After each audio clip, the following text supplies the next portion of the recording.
All right, everyone. So this will be the first of my two lectures that I'll be putting together on social psychology. More than any other topic in this entire class, this one is difficult for me to parse down, given that this is the area of psychology that I've focused on in my career. It's an expansive field of study that has a lot of interesting implications for the human experience. So it is relevant to everyone because it's the study of us. And again, it's just a quite vast and diverse field of inquiry. So a fair amount to get through. So I'm just going to hop right into it. In defining what is social psychology, most people when they think psychology, they're going to think of abnormal psychology, treating patients, clinical outcomes. Social psychology is the study of people outside of a clinical setting. It's basically the study of your typical person. So fields of inquiry are going to be things like the way that people interact with one another, how the presence of other people around us changes our behavior and experiences. So there's quite a variety of questions that can be asked within the realm of social psychology. A fair amount of research has been devoted to understanding, predicting, or whether it's possible to change people's thoughts or attitudes or even their behavior.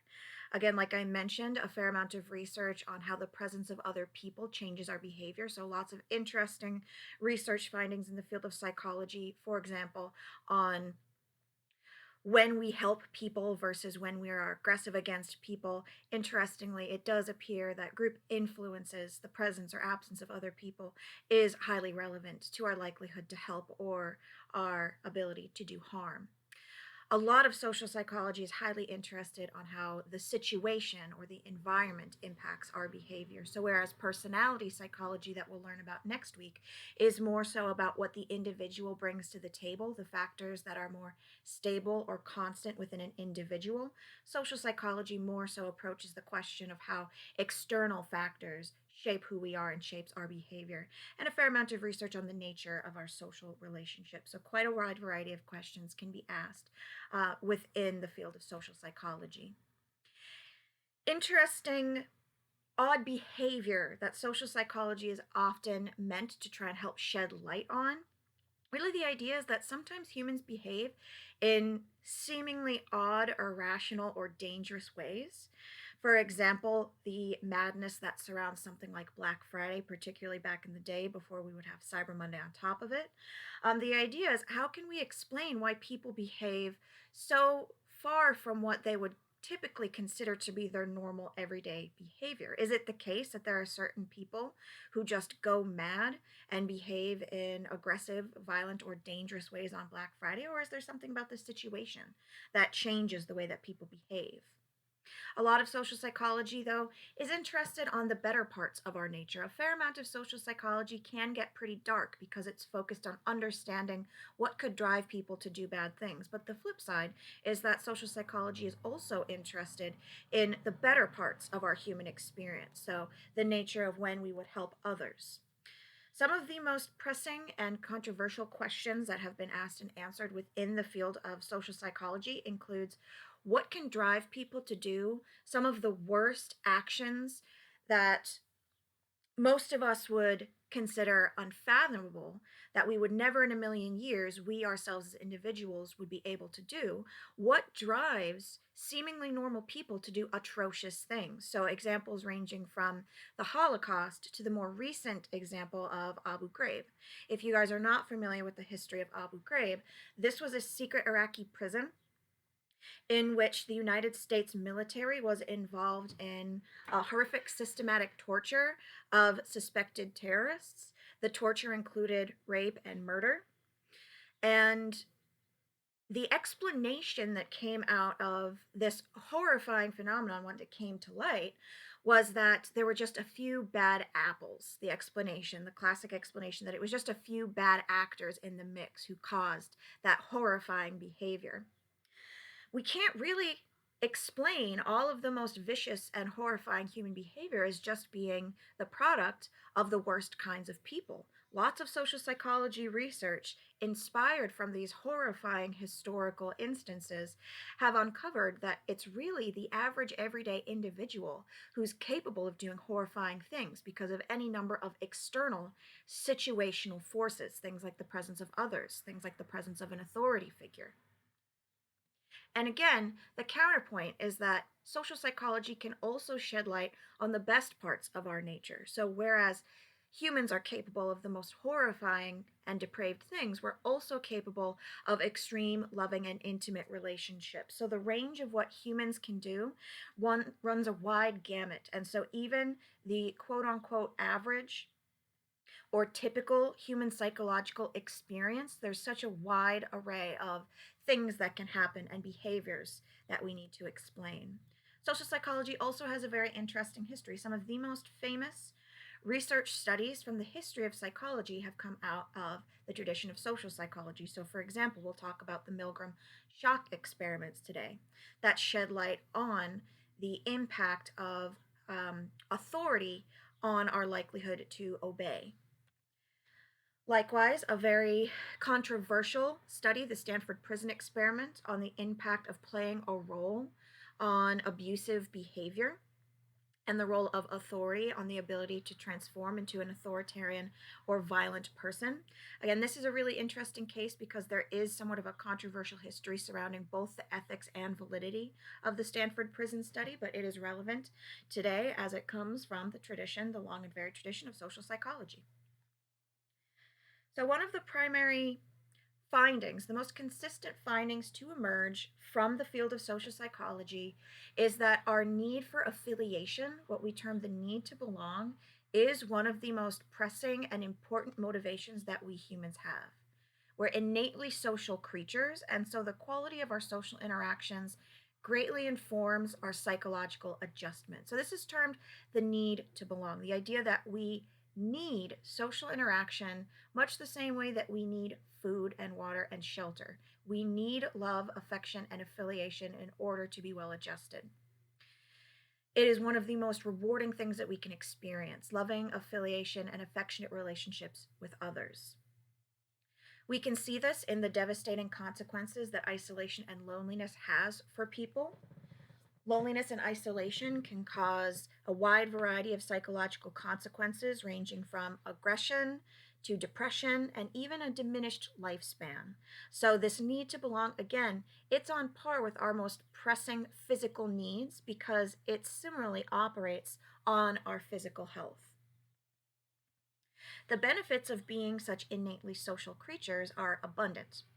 The idea is that humans likely evolved with this pressing need for social affiliation because it helped enhance our likelihood of our early ancestors' survival.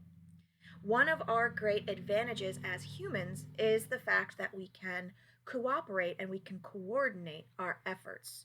So, groups in human history that were more likely to have large affiliative groups were more likely to be successful in combat and reproduction, more likely to defend themselves, more likely to acquire significant amount of resources. So, although our need for affiliation might ultimately drive some of our more aggressive tendencies that we'll talk about in the next lecture, it evolved likely because it was such a boon in terms of our ability to survive as a species. The need to belong manifests in a variety of types of relationships. Of course, friends and family are going to be, for many of us, our primary relationships. Your family is likely going to be the tightest knit and closest group that you have. Family members are more likely to help and support each other than any other grouping.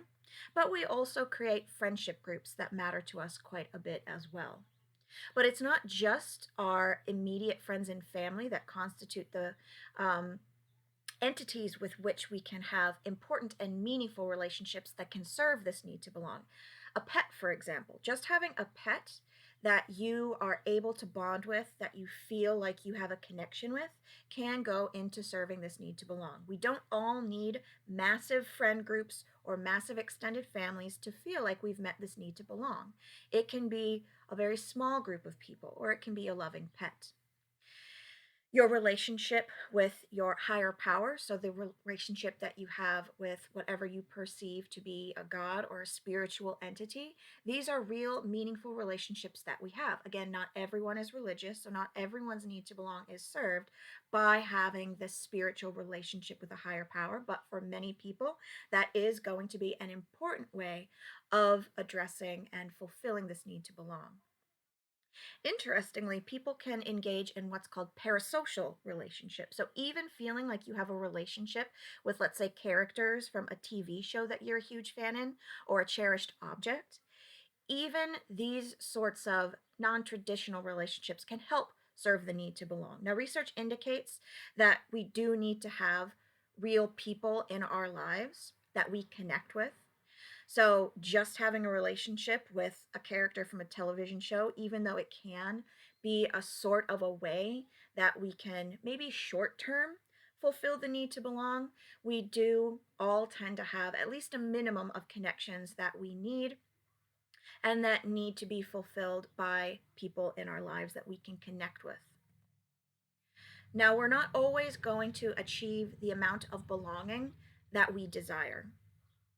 Anyone who has ever felt excluded growing up can relate to the fact that we don't always achieve the amount of belonging that we wish we had. Given that the need to belong is such a powerful motivator, humans feel real pain from being shut out from belonging or inclusion. So we would refer to this as ostracism or isolation. This is when we're excluded from other people, either intentionally or unintentionally. This can take many different forms. This could be the pain of having someone you've been in a relationship breaking up with you. It can be the pain of a child who is being excluded from social relationships in a school environment. It can be that you enter a new work environment and feel like you can't connect with new people. It could be moving to college and feeling like you don't have all of those same relationships from your home. All of us have experienced thwarted belonging at some point. We don't always experience the full amount of belonging that we wish we had. And whenever we experience this thwarted belonging, it causes a number of adverse psychological consequences. So, for some of us, it can make us feel quite numb or empty, or it can make you feel quite negative, quite sad. And long term, thwarted belonging and chronic loneliness, again, can foster chronic depression and chronic health outcomes. In the moment, whenever we're being ostracized or excluded, we often will engage in any number of behaviors that are meant to help address the negative feelings that we have or to repair that sense of belonging. So, for some of us, when we feel shut out, we might seek to reaffiliate. We might try again with a different group or with the same group to try and establish ourselves as included. We don't always have the most positive or adaptive responses to being ostracized or excluded.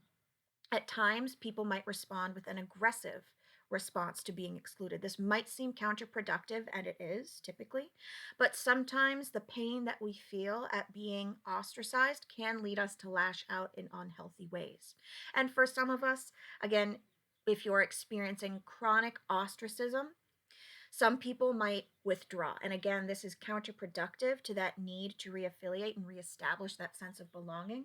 It's not necessarily the most adaptive, typically, but again, it might be the kind of response that occurs when you are continually met with the pain of being shut out. Someone who's chronically excluded or ostracized may eventually decide that withdrawal is the only option. A fair amount of research has looked at the momentary consequences of exclusion and ostracism. So, a really famous experimental paradigm that has looked into the consequences of being excluded is what we call the cyberball study. So, the cyberball paradigm is a really cool research design where participants are told they're going to be participating in a virtual ball toss game with some other participants who are in another room. So, participants believe the purpose of the study is just to toss this ball around, and they are likely given a cover story that the research is interested in the nature of online interactions. Now, what happens over the course of the exclusion condition is that when you, the real participant, are playing this virtual ball toss game, eventually the two other avatars representing other participants stop throwing the ball to you entirely. So, what this does is it makes you feel like for no particular reason, you're being excluded by these random other participants in the study. Now, this is a cover story. In reality, the quote unquote other participants are actually just computer generated characters. There's not real people in the other room actively excluding you. But this cyberball paradigm has been used over and over, and it's very, very effective at in the moment making people feel highly excluded. And the consequences that have been recorded in these cyberball studies has again ranged from anything from aggression when given the opportunity to aggress towards another person after exclusion, people will do that. In some cases, it might lead to an attempt to reaffiliate when given the opportunity to do that. But basically, the main conclusion from the cyberball studies is that the power of being excluded, even from random little computer avatars representing people that you've never met, can impact us profoundly.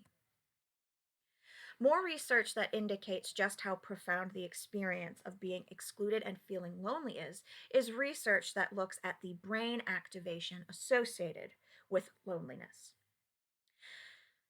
To be excluded and to feel lonely, we can all relate to that being a very painful experience. It doesn't feel good to feel like you're lonely.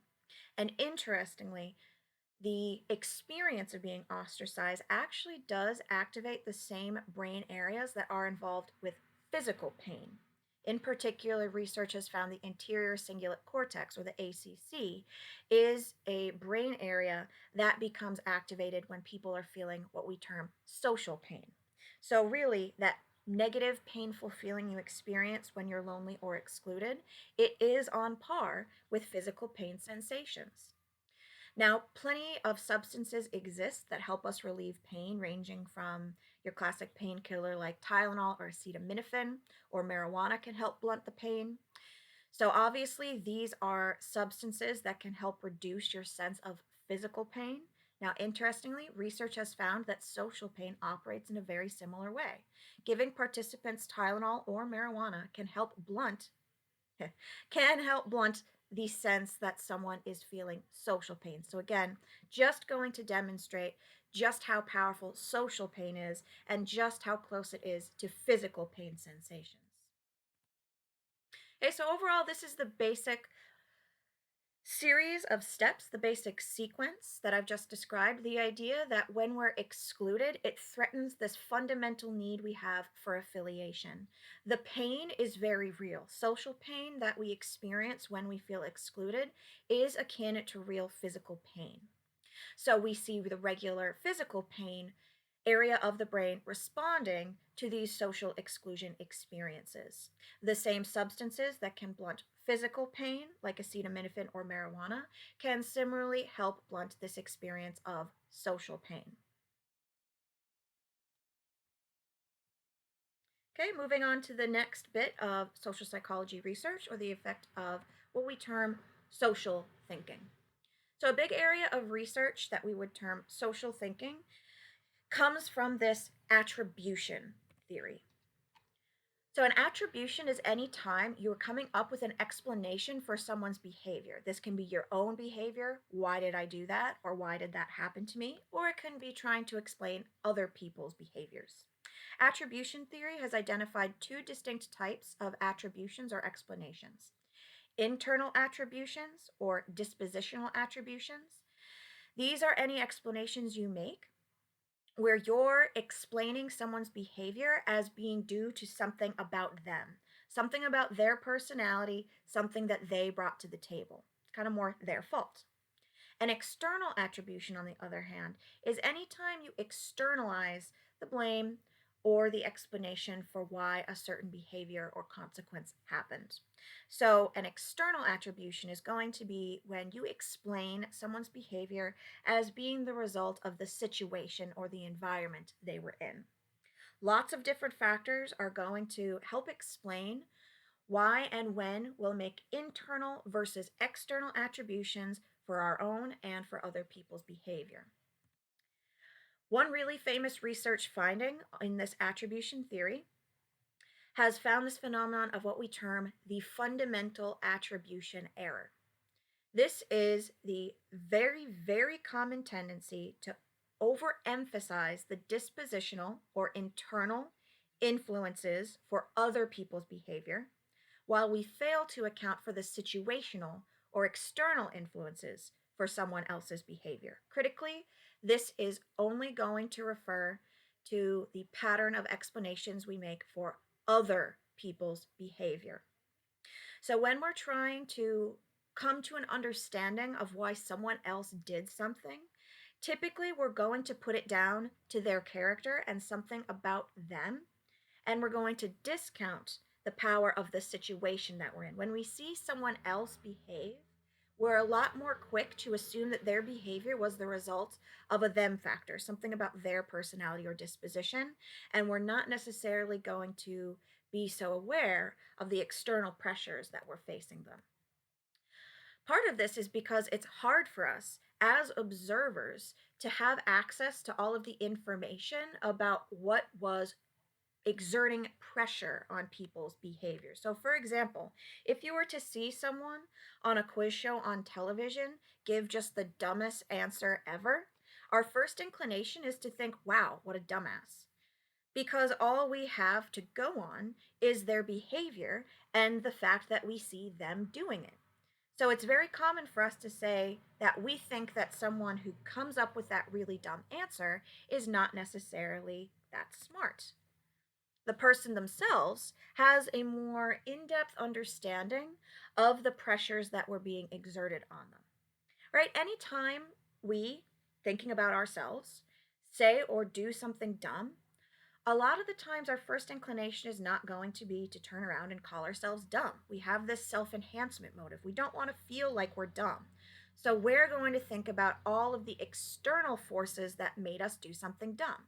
The fact that we were really stressed out or under a lot of pressure. Okay? When we see someone else do something dumb, on the other hand, we don't have access to all that information about what might have put them into that situation.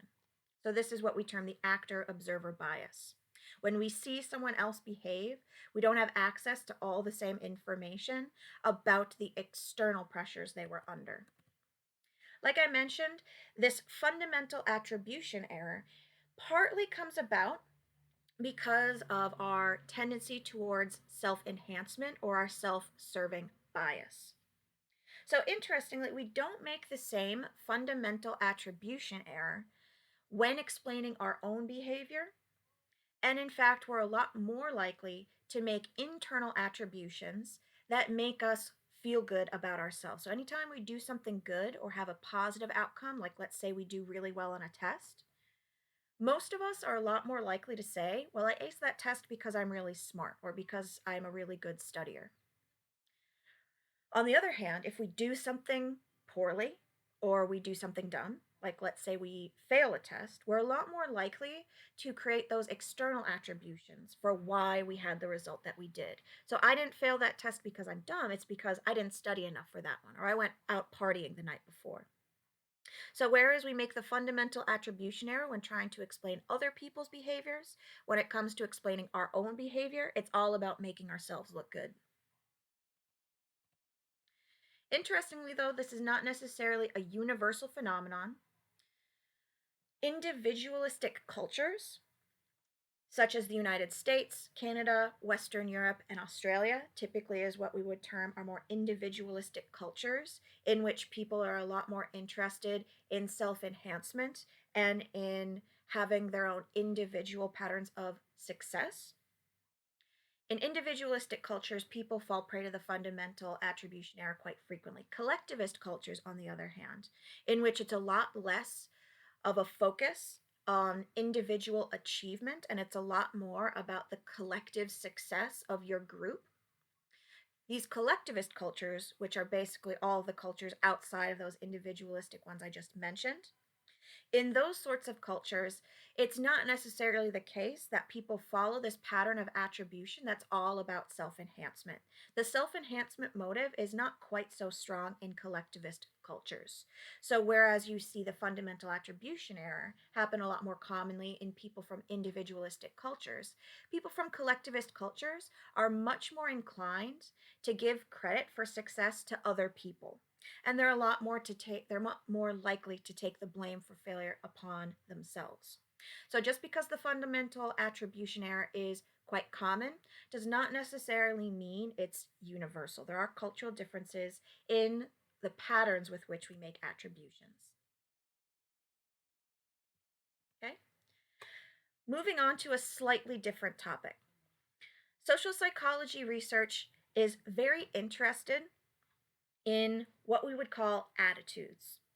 So, attitude in the context of social psychology is any evaluation that we make about an attitude object. This can be anything really, another person, a product. So, an attitude is any time you have a positive or negative attitude or idea about something, to be very general. So, one major question that has been researched extensively in social psychology is the extent to which our attitudes predict our behavior. You might think that it would be completely obvious that whenever you have a certain feeling about something, it's going to quite strongly predict how you actually behave. If I like a product, I'm going to buy it. If I like a person, I'm going to hang out with them. Now, interestingly, a fair amount of social psych research has found that attitudes are actually a pretty modest predictor of our actual behavior. So, research has tried to figure out why this is. Certain factors that have been identified, one is that attitudes can change. People can be persuaded to change their attitude.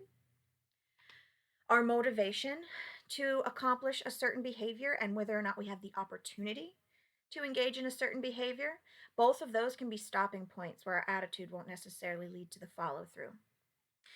The norms that we see around us, so what other people are doing, that's also going to impact our likelihood of accomplishing a certain behavior. Additionally, I say here people suck at introspection. So this basically says that we might not have such a clear idea of what our attitudes even are. We're not so great at looking internally and having all that accurate of a sense of how we really feel. So attitudes will sometimes predict behavior. Obviously, what else are they there for? But only when certain criteria have been met. So, your attitude about a certain attitude object will predict the behavior that you'll take when the external influences operating you are minimal, when the attitude is relatively stable, so you can't really be persuaded differently, and when the attitude is something that's easily recalled, so something that you think about a lot or something that you encounter a lot. So, one instantiation of this, for example, let's say you have a given attitude about going out and partying. To what extent will your attitude that going out partying is fun and something that you want to do actually lead to the action of doing it? So, if the external influences are minimal, so if there's no one in your life who's encouraging you not to go out and party, for example, if you get to college and all of your friends are going to have the same attitude and encourage you to go out, okay? In this case, that influence is not going to lead you against going to Brick Street. It's going to encourage you to follow through with that action. If the attitude is relatively stable, so if, for example, you go out all the time and you've done it consistently throughout your college career and you've gone to the same place over and over, that attitude has likely sort of crystallized and become a lot more stable. And if the attitude is easily recalled. So, if, for example, you live in an area where there's a lot of bars to go out to and you walk by them all the time on your way to class, it's going to be a lot more easy for you to think about all the times that you've gone out and had a great time. And it's going to be more likely that once you recall that attitude, it's actually going to spur you to that behavior of actually going out. Now, like I said, attitudes can change. The entire field of marketing basically hinges on the idea that we can persuade people to do a certain behavior. So, to change one's attitude through convincing, this could be to create a positive attitude in someone towards a product when they didn't have one before. So, that can be the power of marketing. Or you can try and change someone's mind from disliking something to liking something, or vice versa. There's a fair amount of scientific research on the power of persuasion. The video linked there is rather long, so I'm not going to link it now, but I encourage you to watch it. It basically walks through the principles of persuasion that have been identified. Basically, it's pretty hard to change people's attitudes depending on the circumstances. So if someone has a very strong and stable attitude, you're going to have a rough go of it convincing them to change their mind. There are ways that you can try and manipulate the circumstances to try and increase your likelihood of persuading something. So, two main routes to persuasion that have been identified. One is what we term the peripheral route to persuasion. So, this is basically when you try and get a quick and dirty sort of a route to persuasion. You basically, let's say you're a marketing exec and you create an ad where you just sort of show maybe a very attractive person modeling the product. Maybe you have a celebrity endorse the product. So, this is basically appealing to our baser instincts. We think what's beautiful is good. It's a beautiful model displaying that product. I think I'd like the product. This does work some of the time. If people don't have particularly strong attitudes from the get go, if maybe they don't necessarily really care that much, the peripheral route can get you there. So that's why it's such a powerful phenomenon in marketing. Showing pictures of sexy bikini ladies is not always going to get the job done in persuading people to come around to your point of view. So, another route to persuasion exists when somebody needs facts, evidence, and logic to come around to your point of view. This is what we term the central route to persuasion. So, this is when you try and change someone's attitudes by giving them strong, reasoned arguments to come around to their point of view. So, whereas you could advertise a product with an attractive spokesperson, the central route will be talking about the details, why the product is good, explaining it in detail. This is going to be the sort of route to persuasion that takes a lot more effort, and people need to be really receptive to accepting that information. A lot more goes into it, so people need to have a lot more to give to be convinced by your argument. But this is sometimes going to be the way you need to go. Let's say you're trying to convince a fellow expert on a topic that your empirical research is of high quality. Likely, they're going to need to see the facts, they're going to need to see the evidence. But again, this is going to be the route to persuasion that necessitates a lot more effort. What does occur if you do successfully use the central route to persuasion is that you do tend to see more long lasting changes to attitudes. So, both the peripheral and the central route have their sorts of strengths and weaknesses. It depends on who your audience is and how receptive they are to your arguments. And it depends on the motivation and capability that your audience has for accepting that argument. So this leads us to what has been termed the elaboration likelihood model by Petty and Cacioppo. This is essentially a model that seeks to explain what trips up people in terms of their attitude leading to behavior. So their idea was that you need, in order to be convinced by an argument, the ability to understand the argument. So if you try and use a logic and detail oriented central route to persuasion to someone who can't even understand the argument that they're making, that's going to trip someone up in terms of being able to be convinced by your argument. They need to want to listen to you, so motivation. People need to care enough about your argument to actually listen and to want to stick around to hear your argument. People need the opportunity to enact the behavior that comes from the attitude. So, a lot of times, people who have the motivation and ability to follow through on their attitudes to engaging in a certain behavior, sometimes they won't just because they don't have the opportunity for it. Let's take an example like recycling. Most people have a pretty positive attitude towards recycling, but not everybody does it. Well, a fair amount of the time, it's just because there aren't available recycle bins. People just don't have the opportunity to recycle, so they won't do it. Just adding more recycling bins that people can avail themselves of will get past this opportunity stopgap and lead people with positive recycling attitudes to actually follow through and recycle. Other phenomena that can impact the extent to which our attitudes might relate to our behavior. Interestingly, some research has found that this relationship can actually happen in reverse. Part of the reason why our attitudes don't necessarily seem to always follow through to our behaviors is that sometimes it's our behaviors themselves that lead to the formation of our attitudes. Typically, think our behaviors are because of a certain feeling or attitude that we have. Well, how do attitudes come to be? Well, sometimes it's that we sort of, as passive observers, see what our behavior is, and then from there we form the attitude, the belief that we have a certain attitude towards that attitude object. So, some examples of this that I'll get into: the self perception theory basically states what I just said, essentially, that sometimes our attitudes come to be because we engaged in a behavior first and the behavior predated the attitude. Some research effects that support the validity of this self perception theory: a classic persuasion trick called foot in the door, and the powerful effects of role playing. This is going to be the sort of empirical, fake it till you make it sort of a research phenomenon. And additionally, we're going to get into one of the most classic social psych um, findings of all time, the cognitive dissonance research finding.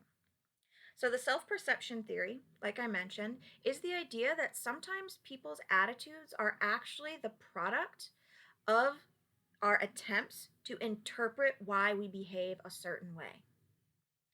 Okay, so again, the idea is that it's not always the case that our attitudes leads to behavior. Sometimes our behavior leads to attitudes. So sometimes we sort of witness ourselves engaging in a certain behavior, and then from there we make an assumption about the kind of person we are. So, for example, this can help explain why a behavior like hazing in fraternities continues to happen. The idea is that you might enter a fraternity or sorority system, and you might, through the power of peer pressure, start engaging in behaviors that you might have before thought were not indicative of who you were as a person. But just by being coaxed into engaging in that behavior, eventually you sort of start to update your self concept and your attitudes are formed from there. So you eventually become the kind of person that does the behavior that you engaged in. So the behavior happens first, and then your attitude and self concept is formed around it. So this can be highly useful in persuasive marketing techniques. So this foot in the door phenomenon. This is basically a very well supported persuasion tactic in which someone who's basically trying to get you to do something gets your compliance on a more low level behavior. And this opens the door for even larger um, compliances. So, a classic example of this would be if somebody tries to get you to sign a petition, add your name to a list. That's something that most of us are pretty comfortable doing. It's still being persuaded to comply with someone when you're asked to add your name to a petition, but it's still complying with something people are asking you to do. The research finds that once people make this smaller concession of maybe, let's say, signing a petition, they're much more likely to comply with larger and larger requests. So, signing a petition makes it a lot more likely that you're going to then donate money. So, people who are trying to get money from you might start with a smaller ask, like just asking you to add your name to an email list or add your name to a petition. So basically, you comply with the smaller request, which most of us would say yes to because it's not a very taxing toll. People then see themselves basically complying with that small request, and it creates this idea that you're willing to go along with whatever the requester is asking from you. So you sort of build your way up to larger and larger concessions. So you don't want to just come right out the gate asking for the largest request. You start small and you build from there, because little by little, you're building up someone's self concept as someone who is willing to go along with what's being requested. So this is used in sales all the time. Another phenomenon that supports the idea that sometimes our behavior helps crystallize our attitudes is the idea of playing a role. So if you're asked to put on a certain role or put on a certain characteristic, In the beginning, you might just be acting, you might just be putting on. The more and more you play a certain role, the more you start to feel like that role is true about you. Even if it initially started as a complete put on, as completely contrived, research supports that it might be the case that this fake it till you make it can really help manipulate people's behavior such that you put people into a role and eventually they will truly conform to it. So, the classic research that demonstrated the power of this role playing is the Stanford Prison Experiment. So, again, it's a rather long video there, so I'd encourage you to watch it on your off time. But this is one of the most famous research findings from the history of social psychology. So, the Stanford Prison Experiment, so the legend goes, was a famous study by Philip Zimbardo, where he wanted to um, find empirical support for the idea that putting people into authoritarian roles, such as law enforcement, can begin to have the effect of turning people into violent authoritarians. So he had students agree to participate in the study, randomly assigned to the role of either a prisoner or a prison guard. Over the course of the study that was meant to take place over 2 weeks, the prison guard assigned students started to become more and more aggressive and violent towards the prisoners. The prisoners started to ostensibly experience quite a bit of distress and demand that the study cease. So basically, what the research found, purportedly, was that just taking on this authority role can start to change someone's behavior and start to change how they are as a person, even if it was something that initially went against your moral code. Now, I will say that the Stanford Prison Experiment has had its fair share of controversy. Throughout the years in psychology classes, we've talked about the ethical complications of the fact that the prisoners in the study maybe didn't feel like they could leave when they requested to cease participation. So, certainly, there were ethical issues afoot.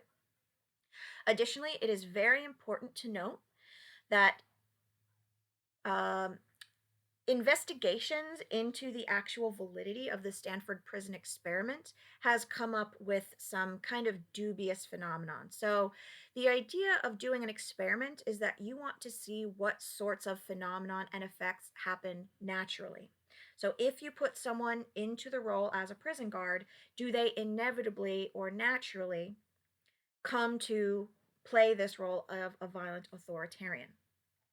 Now, what's been found within the last few years of inquiry is that Zimbardo himself and some of his research assistants may have been leading or demanding their participants behave in certain ways. So they weren't letting the study unfold naturally.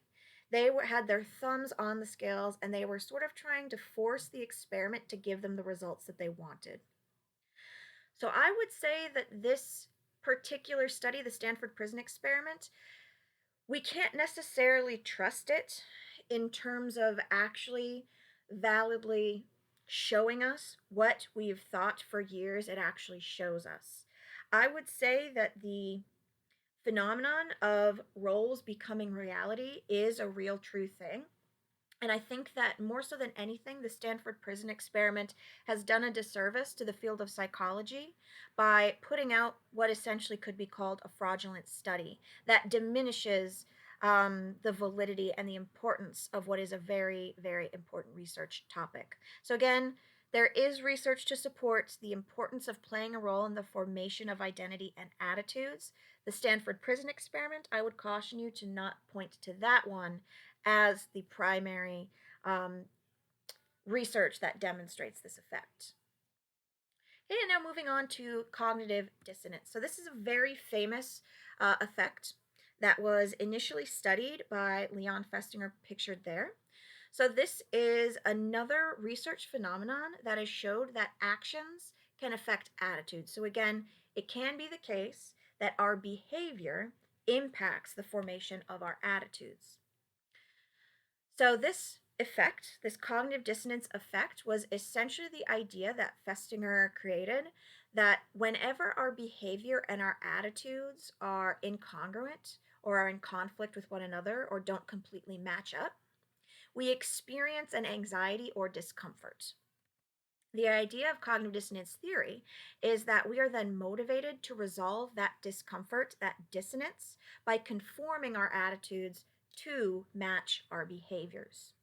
So, the classic research paradigm that demonstrated this cognitive dissonance basically had participants participating in a study that was exceedingly boring. They were told then that the research assistant who was meant to come and relieve the research assistant that they'd been interacting with was not going to make it there that day. And so, what the research assistant then asked from their participants was to go tell the next participant that the excruciatingly boring task was, in fact, a complete whale of a time, that it actually was great. So the idea is participants had just engaged in this very boring task and presumably had developed this opinion, this attitude that the activity they had just done in the study was a complete bore. They then went out upon agreeing to this request to another participant and told them that the study was actually really entertaining. Now, the discomfort there is that most of us don't like to think of ourselves as people who are willing to lie to someone else. We don't like having the idea that we're just reckless liars. Now, interestingly, participants who had been offered $20 to lie were a lot more likely to continue to have the attitude that the research study was exceedingly boring. The idea based on dissonance theory, ooh, you're so cool. The idea based on dissonance theory is that receiving $20 to lie gives us an externalized factor that we can blame our lying on, right? Any of us would tell a harmless fib for $20. That's enough of a justification that we feel like we can actually sort of get over ourselves just telling a little white lie. Participants, though, who only accepted $1 to go lie to a participant did then genuinely report that the research study had been a lot more fun. So their attitude came to conform a lot more closely to what they had just described to that new research participant. So if we only agreed to lie for $1, the idea is that's not really enough of an external justification to do something that is disconnected or doesn't match with our perception of ourselves, right? What kind of a person would we be if we'd tell this lie for $1? So it was those participants who received less money who actually reported more of a change to their attitude. They reported more of an attitude that the research study had been more entertaining than it actually was.